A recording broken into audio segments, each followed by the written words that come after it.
Hello, ladies and gentlemen. Welcome to the Mike London Report here at the Open Mic Broadcast Network. Last time we got together with Coach London, he was taking on the Delaware State Hornets for their homecoming. Of course, Delaware State coach Kenneth Carter is featured here at the Open Mic Broadcast Network as well. And, Coach, you were able to be the last man standing. First of all, welcome this week and give us a recap of the festivities of last week's contest. Well, thanks, Mike. Thanks for having me.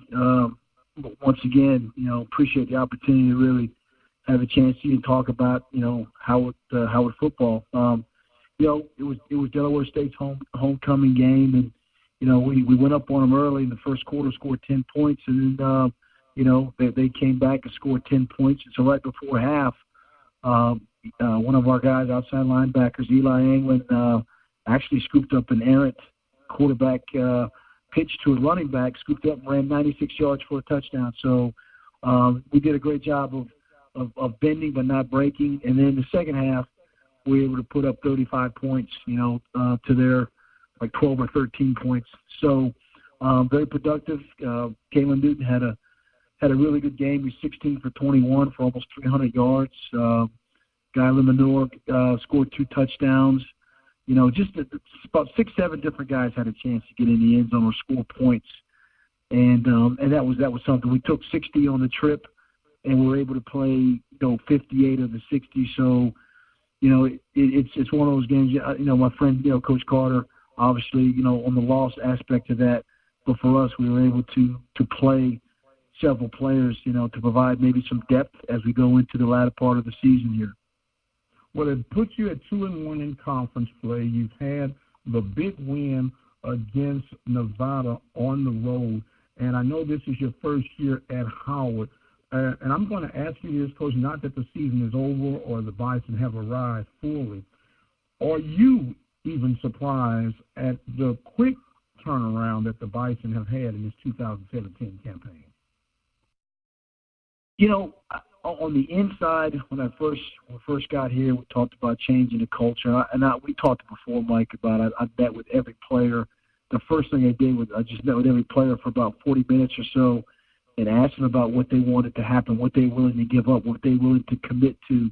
And it was amazing that almost to a man that, they were willing to change, the outcomes and things that they may perhaps done in the past. And so that's how the whole Mission Possible thing came about. So, you hire good coaches. I got a great coaching staff, putting a plan together, and, you rally around each other, and you have support, like I said, from Dr. Frederick, our president, and Kerry Davis, AD.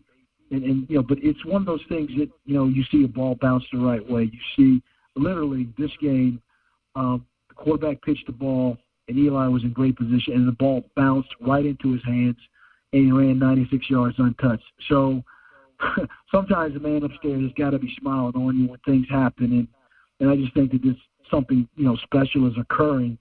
We don't know the end result of it because there's still games to play, but the process and the journey of it has been rewarding thus far.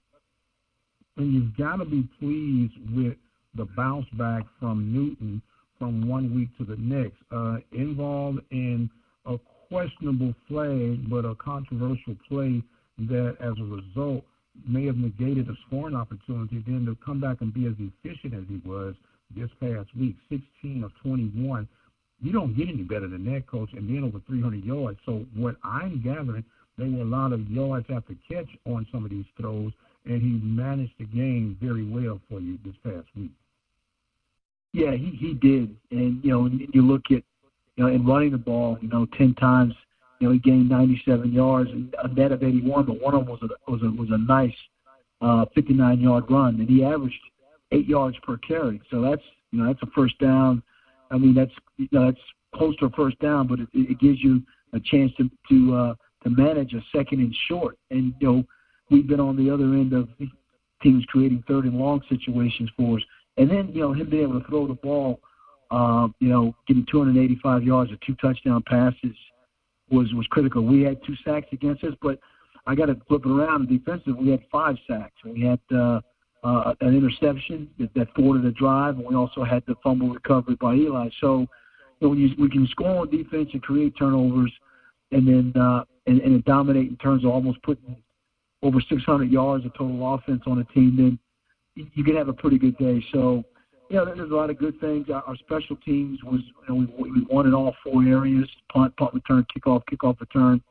Even though they had a fake punt they ran on us, but for the most part, the net yardage and the opportunities to set the field position was something that was positive for us. So there's improvement.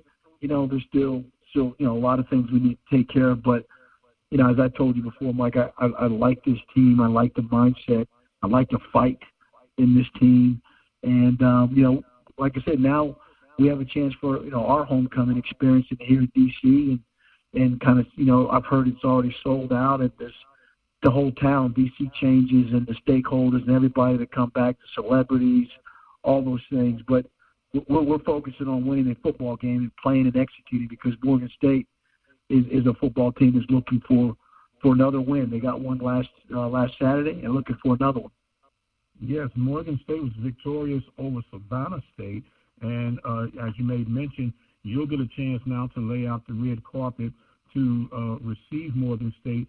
And it's not a game or a stage, I should say, that you're not accustomed to, being with the NFL experience, this, that, and the other. And being an old defensive player yourself, and you see a lot of this from your MEAC schools, it seems to be that there's more defensive mindsets when it comes to that. So you got to be putting the hat out of your head when teams score over 30 or some odd points or so. You look at this, offenses are evolving and even, trickling up to the NFL in terms of QB, the read play now that a lot of teams see it in the NFL happening.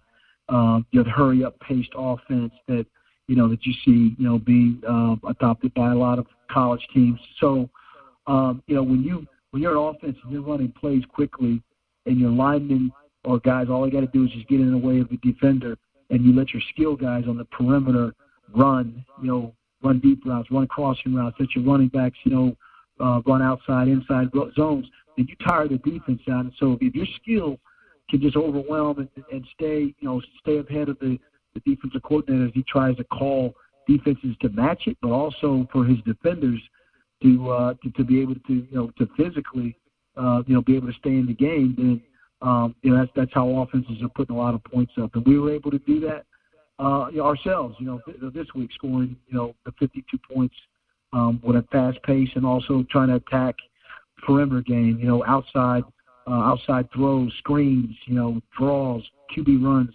And so you see a lot of that now, offenses doing that. The old traditional tight end, two-back, eye set, run downhill type of teams. There's not a whole lot of them. There still are some of them. But you see the offenses kind of metamorphosing to more open, wide attack. Now, what you're saying, and I'm so glad you brought that up, a lot of people, from my position, bird's eye view, they're transitioning to that style of offense, but they don't have the horses to run that style of offense. And it appears to me, if I were to try to coach in today's time, if I can't execute the spread like everybody else is doing, I'm defense first. I'm going to select maybe and this might sound old fogey and dating myself, misdirection style offensive set, which, if done correctly, can save your defense from having to be on the field as much, and it eats up time offensively, and you can have a balanced attack and just be as aggressive as I can get, close to borderline on that defense of being psychotic and just applying pressure and forcing the wheel of other teams. But it seems like everybody wants to copy what the next man is doing. Yeah, again, you're talking to a guy that's, who's a defensive line coach or coach D-line, and with the Texans and been a D coordinator at a Power 5 school. To me, defense will win championships because, they can get a lot of yards, they can get a lot of this, but you got to keep the points down. And so, what you talk about is letting the players fit the scheme, and not necessarily sometimes taking a scheme and saying, all right, this is what we're going to do, and come to find out you don't have the personnel to be up front to run that scheme, or the skill players to take advantage of defenders. So, you find out that you got to, that's where recruiting comes in. That's where the process and plan of turning programs around come in, and so you have a plan, you have a purpose. It's important for us to get guys that can rush the passer. When I was at the Texans, Charlie Cashley was the general manager of the Texans, and he's also, a guy that was the general manager of the Washington Redskins, when they were very successful. And we talked about you're putting a team together. Obviously, quarterback is critical. The left tackle is critical because he protects the blind side. But your rush end is critical because he rushes that quarterback. And then you want a cover guy, a cover guy that if the rush guy is getting there and the quarterback has to throw the ball quickly, then you got a cover guy that can make plays on the ball. So it was interesting how we talked about putting a team together, but it makes sense. And a lot of those, like I said, the first two of the four, if you were picking or draft picking, would be a rush guy and a cover guy. So we're getting some insight. So you take that philosophy and you apply that to your coaching career. And I hate to put you on the spot. Has that been part of the subtle change that's happening at Bison Mason right now? Well, you look at a quarterback situation because he touches the ball 100% of the time. Right now, even as a young player, he's developing. I think he'll be really good before he's done here. Our left tackle is Howard Ward, who's probably an unsung hero of this whole thing, but he's playing well. Eli Anglin this is the second week in a row he's been our player of the week, and hopefully because of his tackles and the 96-yard touchdown, it'll be the BAC, if not a national player of the week. And he's a rush in, and so we have a true freshman corner that's starting, for us, and so that's kind of the pieces we're trying to put together here, and we'll see how it materializes, but we're going to recruit to that model, and then you fill in the rest of the team with other players of needs. But right now it's working for us, and we're going to continue to keep developing that plan. Well, the Bison are 2-1 in conference play. They get ready for Morgan State for their homecoming 2017 edition. Coach, I just want to make sure that you promise me that we'll get a chance to do this next time around, man, in about a week. Always, Mike. I appreciate having the opportunity to talk to you, and always wish you well, and appreciate your listening audience for just entertaining the fact that listen to the football aspects, and I know we talk about other things too, about real life things too, and I enjoy coming on and talking to you about that. But thanks for always having me. Well, sir, we enjoy having you and appreciate you greatly. And as always, we wish you guys luck every week.